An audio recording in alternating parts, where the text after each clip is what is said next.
আপনি কি জানতে চান আপনার চাকরি কি এআইয়ের জন্য ঝুঁকিপূর্ণ নাকি নিরাপদ? এই ভিডিও দেখার পর মাত্র ২ মিনিটে চিনে ফেলবেন কোন জব নিরাপদ আর কোন জব ঝুঁকিপূর্ণ।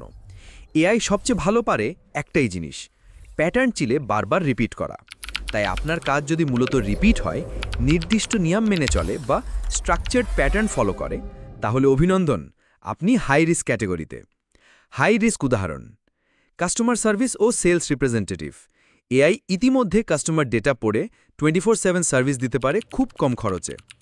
Data entry clerk. এআই মুহূর্তেই ডেটা ইনপুট ও যাচাই করতে পারে বিরতি ছাড়াই। Basic data analyst.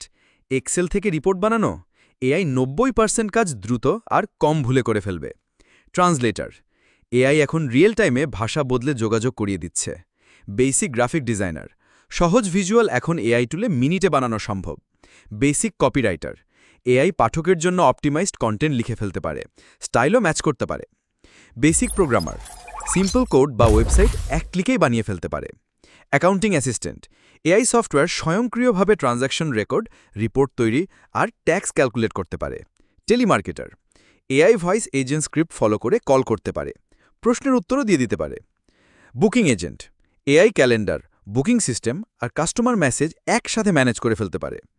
যেই কাজগুলোতে সৃজনশীলতা ও গভীর ডোমেইন এক্সপার্টিজ, গুরুত্বপূর্ণ ও জটিল সিদ্ধান্ত নেওয়া বা জটিল মানবিক যোগাযোগের প্রয়োজন নেই, সেগুলো মূলত রিপিট আর প্যাটার্ন ম্যাচিং, আর এইসব কাজেই এআই একেবারে মাস্টার।